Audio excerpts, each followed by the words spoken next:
Welcome back to the channel. As you can tell, I'm not at the farm, but this video is about my class that I gave at Oklahoma Homestead Rendezvous on chickens for profit. And if you'll stick around to the end of the video, I'll share a proven formula that I use every year to help me maximize my profit with our chickens on the farm. Also, I'll share a little known income that I learned from Craig Beam over at Beam Farms, and you can check him out on YouTube. All right, I hope y'all enjoy.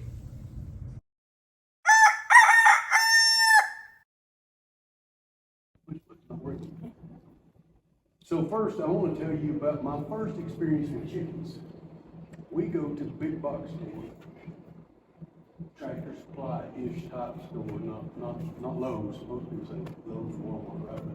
So we go to the big farm box store, and they got a whole bunch of big chicks on sale. They're clearancing them out for $1 a chicken. We bought 100 of them. We take them home, and all right, so these are automatically pets, right?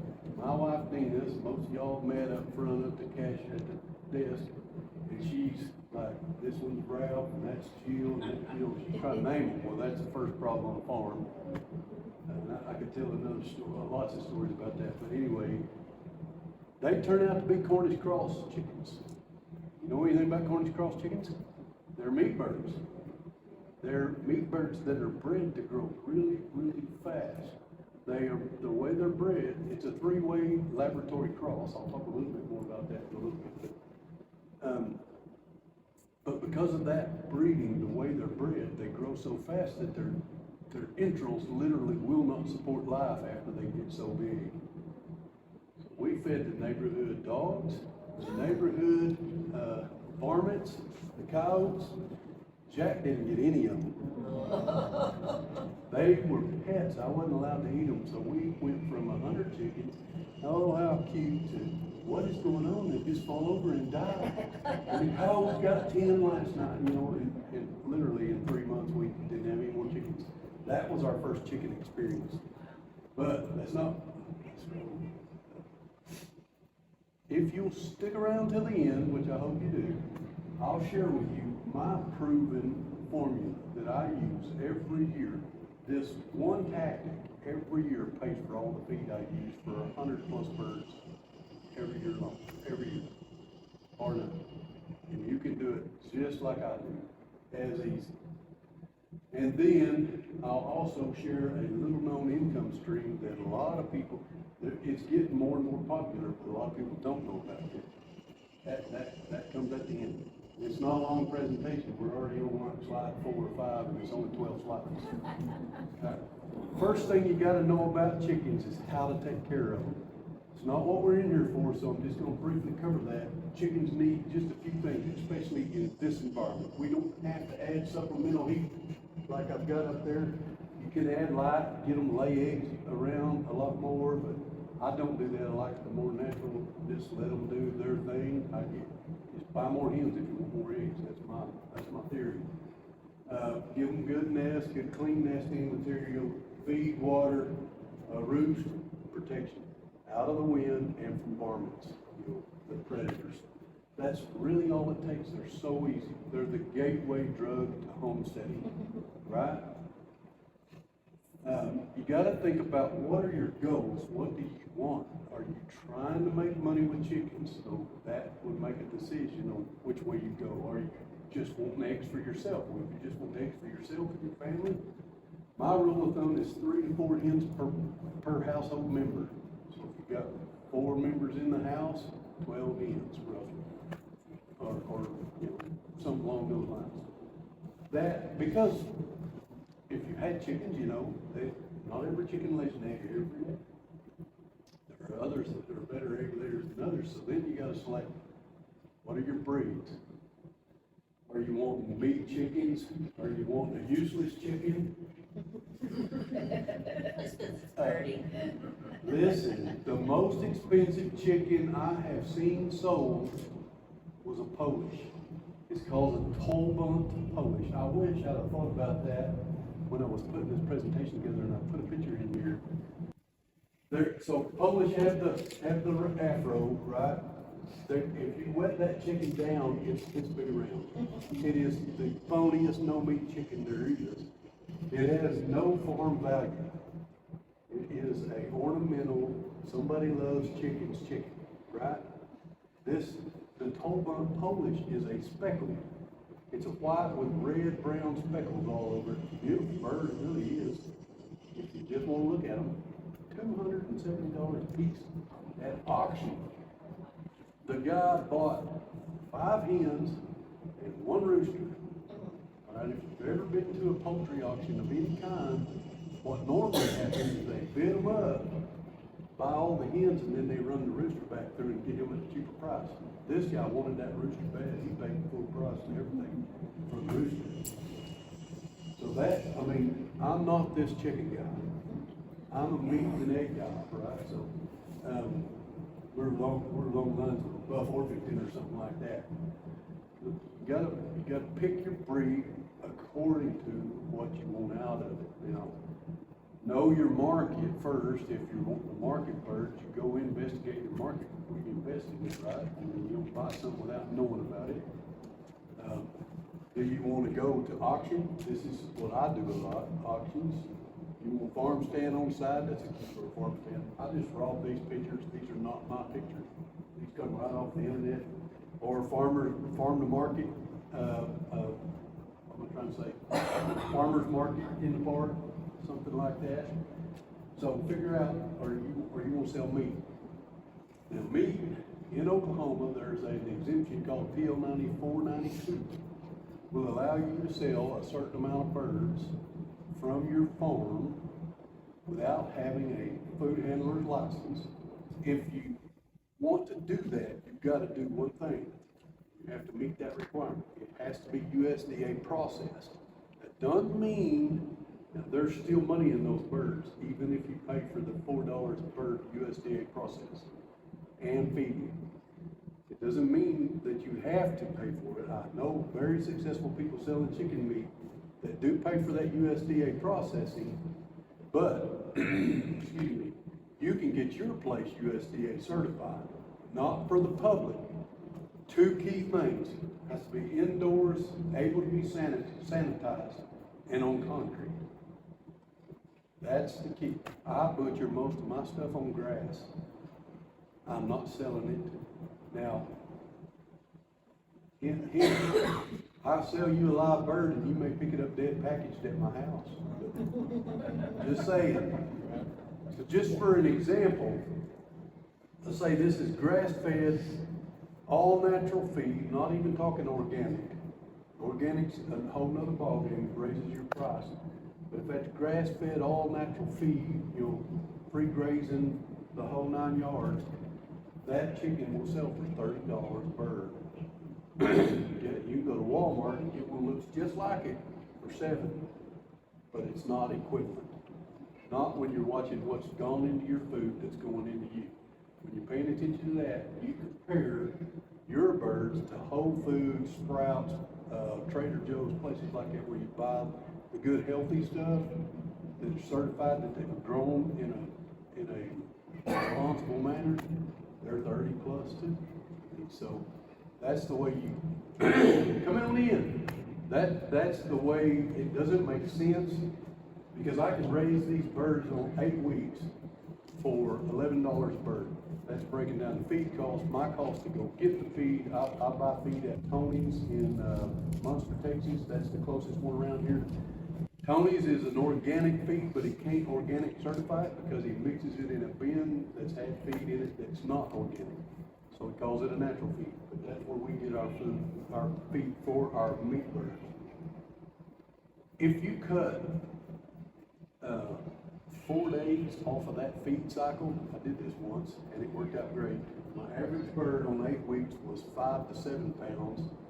My average bird on 7.5 weeks was 6.5 to 8 pounds, and it saved me $11 a bird down to $7 a bird, just feed cost alone. All the other expenses were the same. So, meat birds, that PL 9492 exemption, that's a really good income source. It's not one I choose to do, but it is a great, even if, so my buddy that does that, he goes to Texas, buys his birds, he buys, usually about 300 once a week through the season. He brings them home, he's got these portable tractors, he moves with the tractor, puts 100 in each tractor, he moves them, the next week he's starting 3 more tractors. And then about 8 weeks in, he's got his first round, he takes those birds back to the same place he's buying his chicks from, they process them for $4 a bird. He brings back his new birds, goes back with another week's worth to be processed, picks up the ones from the week before that were processed, brings back, now he's selling. He absolutely makes a killing, even paying that $4 or $4. And I don't know if those prices are still good, that's what I knew at the time. So it's possible to do it without your own USDA certified. And that doesn't mean you're certified for the public. When you have them come say you can sell from here, that means you're certified to sell your birds, not, widespread process for everybody else. There's a whole nother licensing there. And so I'm telling you how to get in there as a normal person on the down low, on your own farm stuff. Once you figure out your target market, like I said, either auctions or your farm stand at the farm, or the farm, or the meat, what I call it a while ago. Farmer's market, I forgot again, or selling meat birds. Then once you figure that out, then you're ready to go. But I want to go through a few ways that you can sell your birds. And we were talking before others came in about eating eggs. Eating eggs is the number one way people know to make money. Eating eggs will, I'm going to say this with about 98% confidence, will fall short of paying for all your feed. You got to sell a lot of eating eggs to keep up with your feed. Right? But it's a real easy thing to put a little sign at the end of your driveway, it's fresh eggs, and that opens the door, right? So you keep people up. Keep eye on your market. I've gone as high as $6 a dozen this year, and right now I'm at $4. I use Walmart as my gauge. Where Walmart's at on their junk eggs that they're selling out there that's been bleached and whatever else they've done to it to make it look pretty in the packaging. I do not wash eggs either. You come buy eggs from me, they're apt to be dirty, especially if it's raining, right? So, and I tell everybody, look, make sure you know you're buying dirty eggs. Here's why. Dirty eggs means you didn't wash the bloom off of them. It means they'll sit on the counter for 2 months and still be good eggs.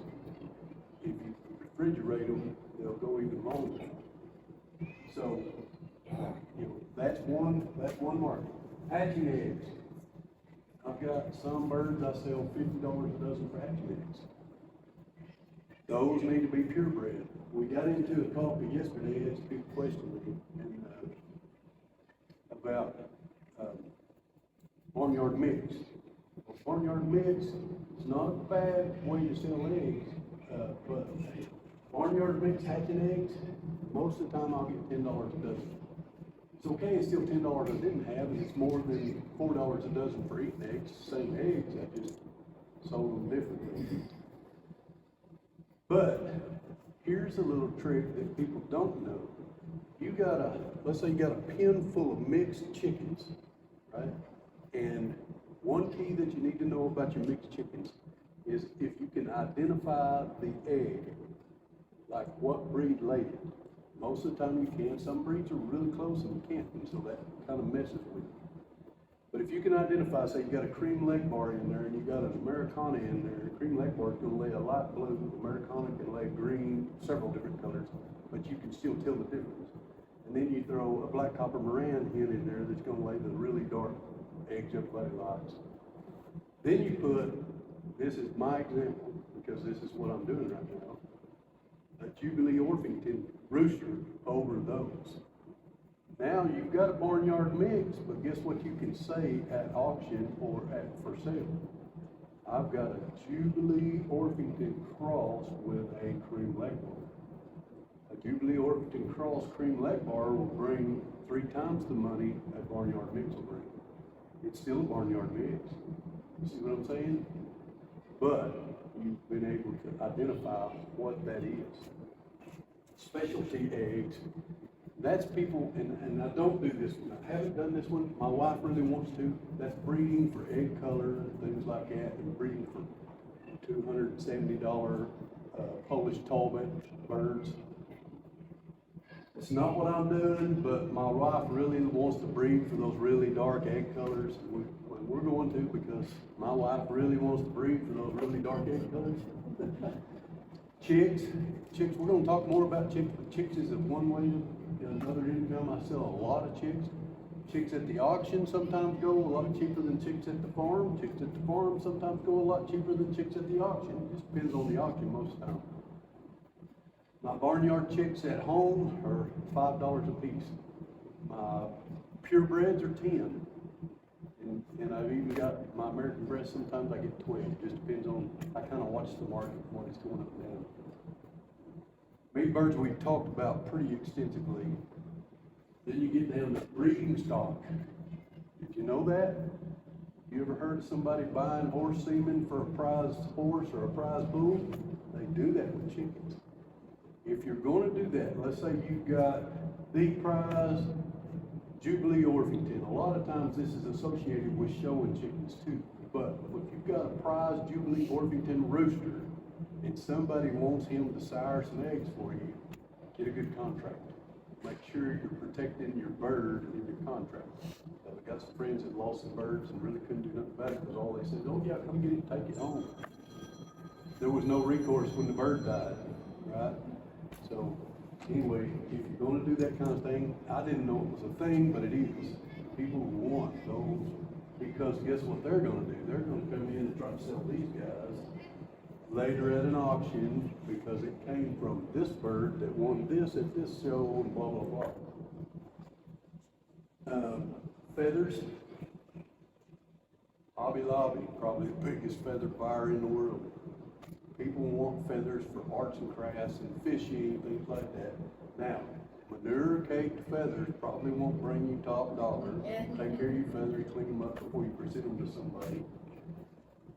Manure. Did you know that is some of the best fertilizer there is? But what do you got to do to it? You got to sit on it and let it age, or soak it in water and use the water. That manure tea is better than anything I've ever used on my farm without having to go buy. Leon Sloan's doing the class today. Is he back today? No. Well, he was here yesterday.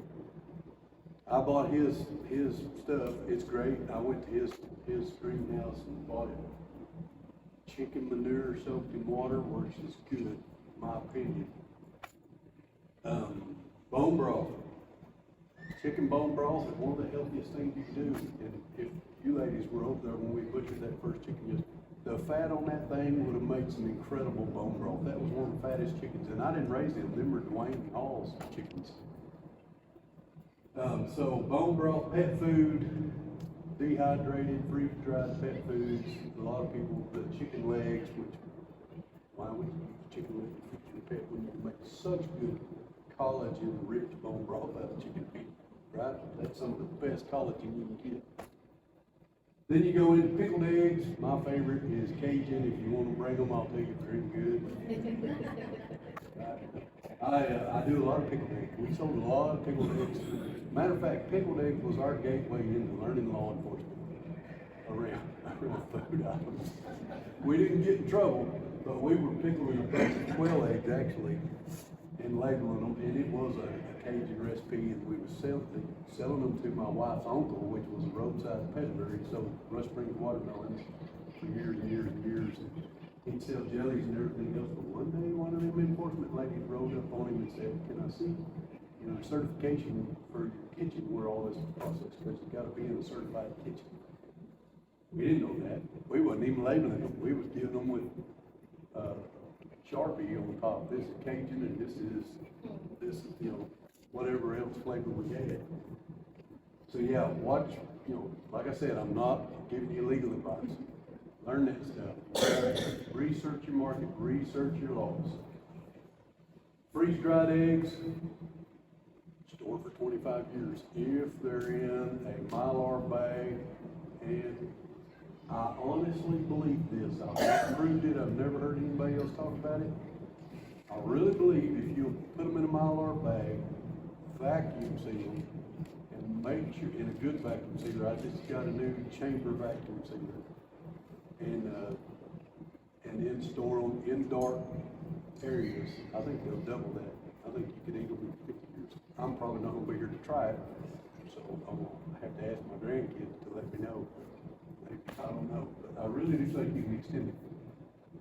What else can't put fatty foods on the shelf that way.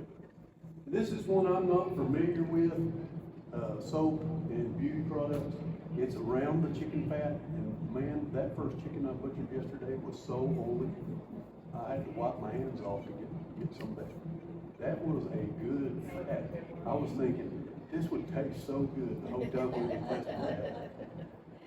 But I didn't, but the last one I got up there is workshops and classes like this. I'm not getting paid for this, and I'm not proposing to be paid for this. I enjoy doing this, but I do get paid at my farm. I have people come to my farm to do processing workshops. I hadn't taught this anywhere, but when they come to my farm, it's $75 a head. They leave with the chicken, and it's usually Cornish cross. Guess what I do? When you sell chickens, right now, average price of a good laying hen, prime laying hen, 6 months or older, up to about 2 years, is close to $40. I turned a $40 chicken into a $75 chicken by doing that processing workshop. And I'm going to do them at home the same way I'm going to do here. I'm not the one to go butcher the chicken. Guess what? My chickens get butchered for free. Right? Hey, practice makes perfect. Don't stop at one, get up there and get another one. You need to do every station before you leave here. You need to be the one that dunks them in the plucker. You need to be the one that puts them in the scalper. So you get that to roll through, and now you increase what you could make. Your profit margin increase there. That makes sense? Okay, I promised in the beginning, for some of y'all that come in a little bit late, that I would share a proven formula that I use year after year. This one formula feeds my chickens. It literally does, pays for my feed. And you can take a picture of it. This is the step-by-step if you want it. But I'll go through the steps and talk about it. I use chicken auctions. Yesterday I learned about chicken swaps.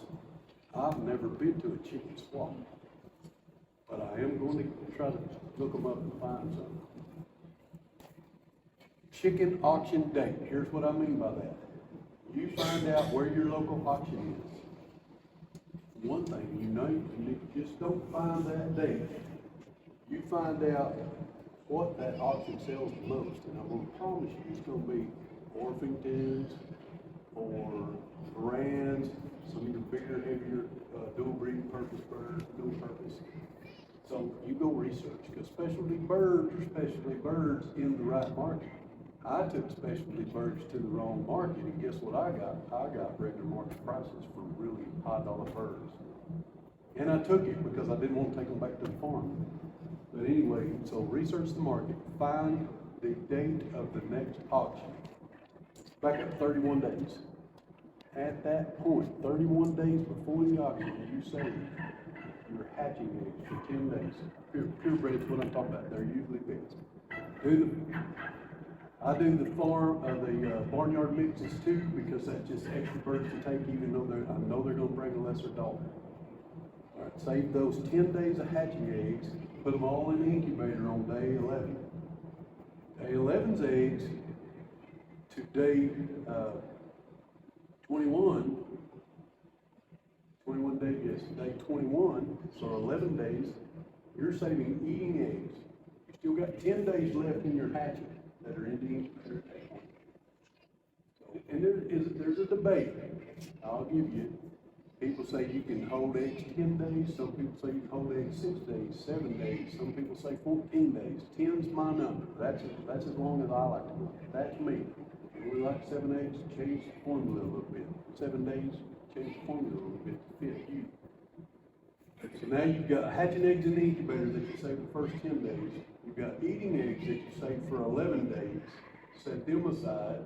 Then the last 10 days before those chicks hatch, you save hatching eggs again. Then, on day 32, guess what you do? You take day-old chicks, hatching eggs, and eating eggs to the auction, sell them all, and then do it again. Do it again. And do it again. And do it again. And that will feed your chicken. You'll make enough money like that to pay for your feed when you're ready. That's my proven formula. I do it every year during season. I don't through the hottest of the summer or the coldest of the winter. Other than that, that's what I do. And I have been able to feed my chickens time and time and time again. Now, I also promised you with that formula a new income stream that a lot of people don't know about. It's catching on.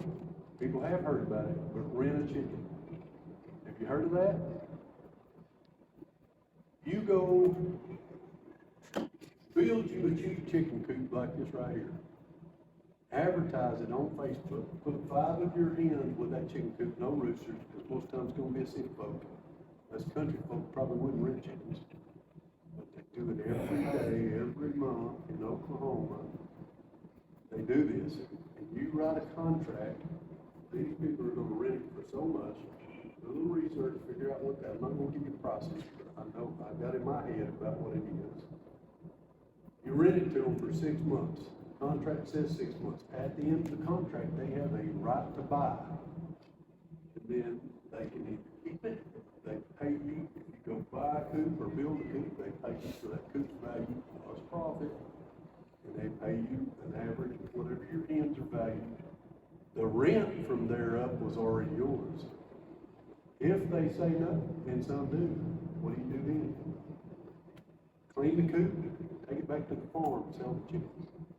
Most of the time I won't bring the chickens back to the farm because I don't want the exposure on my birds.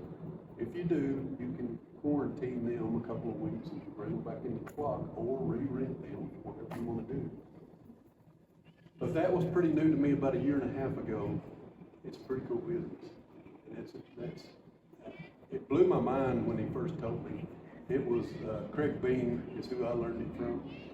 And I was like, you're renting chickens?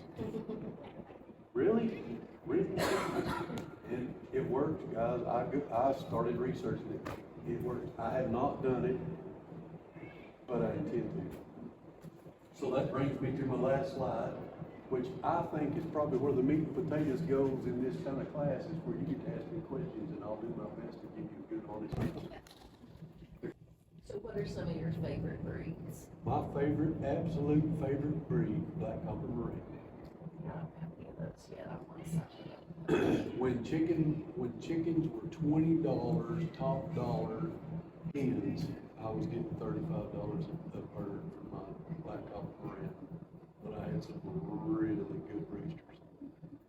And then I failed to regenerate that breed like I should have, and I don't have a good handful of them